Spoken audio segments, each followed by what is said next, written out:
Hi guys, I'm Mama Bear to Many. I'm mom to 15 children, yes, 15. And today we homeschool, and today I'm going to do a little bit of different type video. I don't always do homeschooling videos. I have a very unconventional type of homeschooling. And I want to give you kind of the background to why I choose to do things a certain way. Today we're going to just focus on reading. And in culturally, we usually teach reading at a certain age in the public school, and if your child doesn't read by that age, then it's not good, right? So people will say, "Oh, can you read?" They'll actually like quiz your children. "Oh, can you read this word? Can you read this word?" I want to actually talk about the whole child, because when I'm homeschooling, I want to homeschool the whole child and in ways that they want to learn. There are many people in many different societies that do not teach reading in kindergarten. Some don't even have kindergarten, or some believe that kindergarten should not happen inside of a classroom. There's many people throughout the world that have different philosophies as far as what education looks like. One of the top schools or countries that has higher grades, I guess you'd say, top education systems is Finland. I'm not quite sure where their ranking is currently, but I know for many years they were in the top rankings as far as their students. So testing higher, overall educated, those things. So there's a huge philosophy in our education system that basically you're taught something just to kind of recite or repeat those things for a test. And I don't want to teach like that. I want to teach for the love of learning. But today we're going to focus on just reading. I have tried so many things for reading. I have tried everything from when the boys were little, hooked on phonics, and having them do the hooked on phonics. But as many of you know, I would consider myself probably an unschooler, or rather a child-led schooler. I think that unschooling is getting this really bad name that you do nothing, that you do not educate your children at all, and that is entirely not true for most unschoolers. I think some people like to use it as an excuse for doing nothing. Child-led homeschooling is almost more difficult than traditional homeschooling because you really need to know your child in and out. So as far as reading goes, if you look developmentally how reading is taught or has been taught for generation after generations, it didn't start here at reading. It started here. If we just look at the foundation and we say, okay, normally what happens? Like, let's just think back hundreds of years ago. What would have happened? A child would be around a mother and father, and the mother and father starts using speech to speak to their children. So speech would actually be the first foundation. So we need to make sure that we're speaking to our children, even babies, that we're speaking to them. I think that's a very good foundation for our children, is actually, even if you're just like, say you're going to the zoo and you're saying, "Oh, look, do you see this? Or do you see that? Or let's go do this. Or come on, let's go do this." Even before a child can talk, just picking up a child and being like, "Okay, we're going to go make supper," and picking them up and bringing them over to sit down to make supper. Also listening. If you are the type of parent that's like, "Bop, bop, bop, bop, bop, bop, bop, bop, bop, bop, bop," and you don't stop and let your child come back and speak to you, you're not developing conversation. You're only developing, you may be developing just obedience or just listening to me, but not actually developing their inner being, if you would.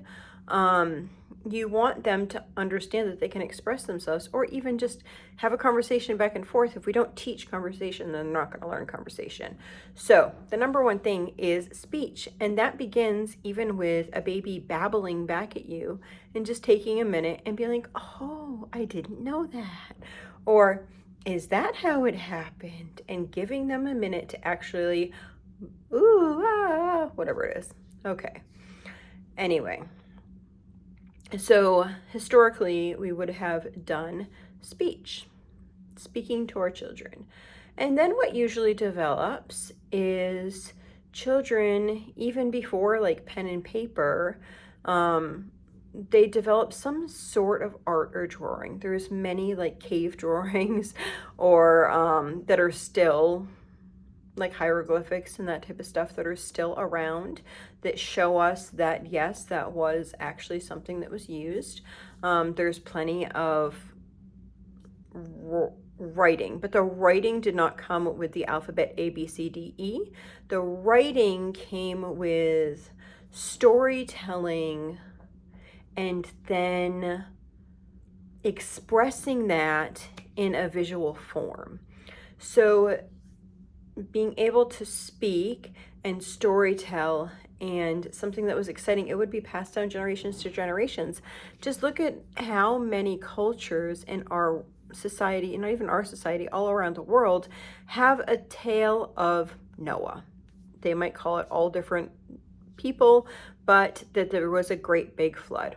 Now, biblically, or so many different things, there's lots of different tales, stories, traditions that talk about a flood. How do we know about those things? We know about those things from people passing it on generation to generation. That's a form of education. That's a form of learning. That's the beginning forms of actually reading and writing. So then we went to pictures. So hieroglyphics, those types of things, using and drawing pictures to express stories. I think that's really important. Many children nowadays, I'm not saying all children, I'm saying many children nowadays are not given the opportunity to express themselves in artistic forms.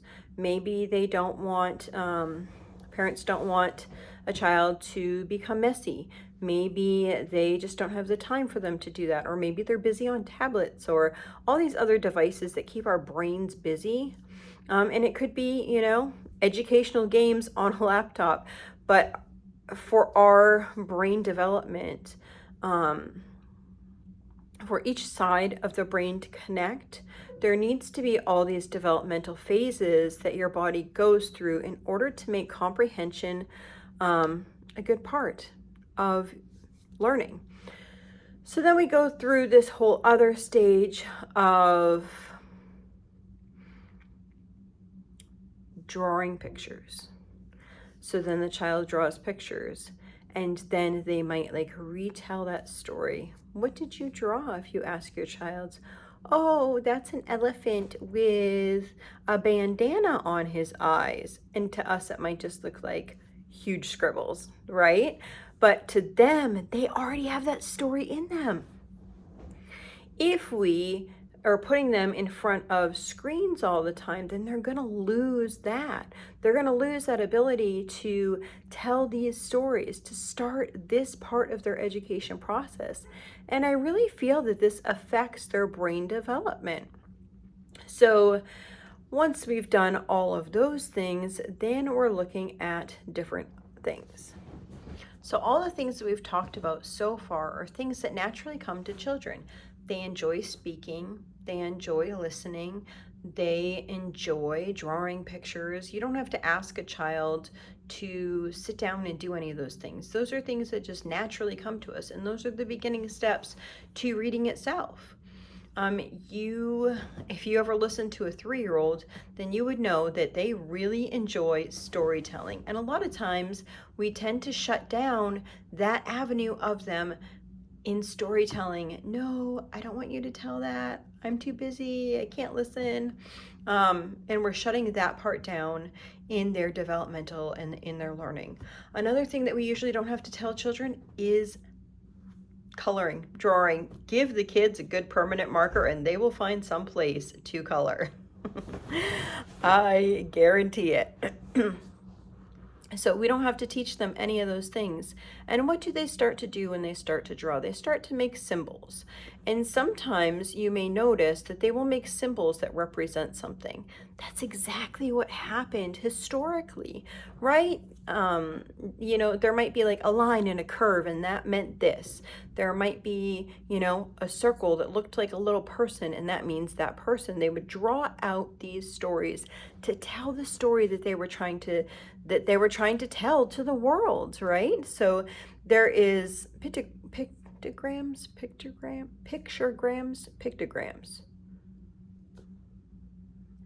Yeah, all over the world that are telling stories that we still can understand today. From that, then we started to develop the alphabet.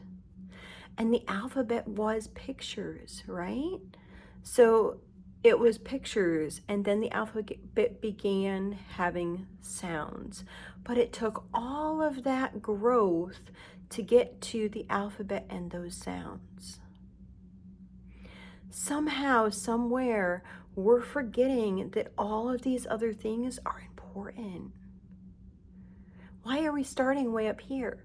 Why are we starting off with 2-year-olds trying to learn their letter sounds when they haven't developed brain-wise to be at this point? Just a thought. Lots of countries do not start teaching reading until 8 years old. I think that is a beautiful time to start reading. We have to look at how a child mentally, emotionally, physically is developing, not just what we want them to learn at what time we want them to learn. Some of these things shouldn't be happening at the times that they're happening. I mean, I don't think that, a young child should maybe be reading like the graphic, violent things in wars in early elementary school. I don't think that that's good, because they need to know that there's like a safe environment, right? I think that there is a time and a place for all of those tales to be told. And I think that we also, especially like in America, have like a lot of times a one-sided tale. Okay, this is like how my ancestors came down, or your ancestors came down, but not the whole picture of everything that's going on at once.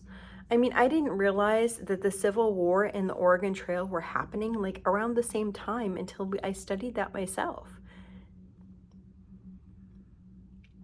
There's lots of things that are like intertwined that you don't realize are intertwined until you start studying them. Anyway, that's a little bit of a way off on the loop. But I really feel like there's different steps that need to happen in order to come to the realization of letter sounds. Do I feel like letter sounds are the end-all be-all? No, I think that you need to read to your kids too. I think they need to hear stories. They need to hear people reading to them. They need to hear audiobooks. They need to hear other people having conversations. They need to hear interaction with one another in order to develop their speech, their hearing, their listening, their verbal communication skills. They need to hear all of those things before they're ready to start sounding letters out. Are they comprehending what they're reading, or are they just reading out of rote repetition? I don't want rote repetition. I want my children to be able to read something and enjoy that because they understand what's going on. If we get a child to read too young, then that part of the thing actually gets pushed off, and they won't learn the comprehension part until later. And that's why we have such a struggle, especially in America, with children not having reading comprehension or having issues with reading comprehension. We need to wait until the body is developed in a way that they can understand those things. So my philosophy and the way that I teach and the way that I train is waiting until they're ready. We do all the beginning things. We do all the art, we do all the speech, we read aloud to our kids. We do all those things. We let them do different, if they want to like practice making letters, go for it, practice making letters. That's great. I want them to be familiar with each of the letters. And then as they ask, I'll start doing letter sounds. At some point, if they ask and they say, Mom, I want to learn how to read, we might get some phonics books. We usually do in order to get them through that thing. But honestly, it's usually not until around 7, 8, 9, that area, that they actually will come to me wanting to do that. Can it happen younger? Yes, it can. I actually tend to discourage my children that are not in that 7, 8, 9 period not to focus on reading. I'm happy if they ask me, what's this say or what's that say? But I do not want to start any formal curriculum until their body has developed to a stage sense that they're able to make those full comprehensive decisions. So yes, I teach reading. I teach it very differently. I teach it from the bottom up. To me, just kind of seems like the way to do it. There wouldn't be any reading without writing. So why do we teach reading before we teach children how to write?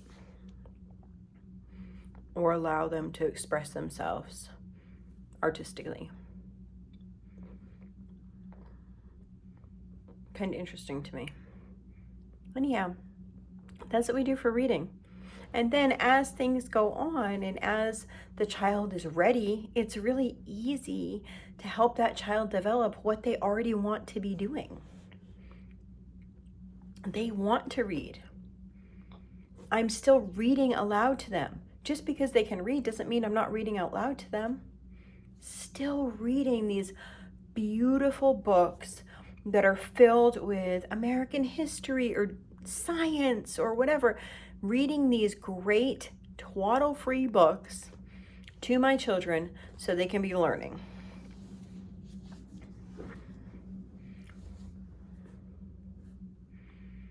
So they can be learning all the things that they need to be learning. It's just, that's how I have like a different philosophy on things. And that for me is child-led learning. It's not ignoring and not allowing them to do anything or having them playing on gaming systems or eating and drinking and doing whatever they want when they want to do that. No, it's listening to their naturally, the way that God created them, listening to those cues so that they can move their way up the ladder so that they can read.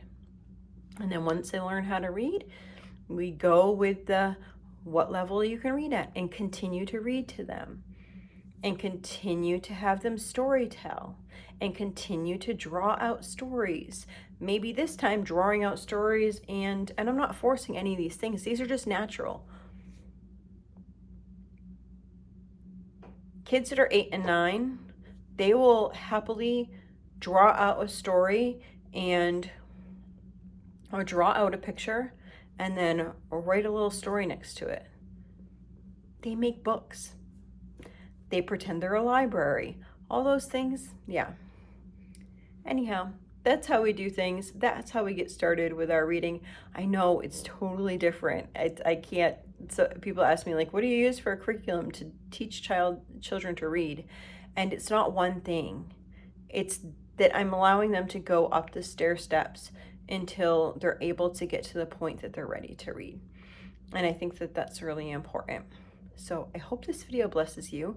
I hope this might share with you like how things can be like out of the box and understand a little bit better about my form of unschooling and teaching reading. So I hope you guys have a blessed and wonderful day.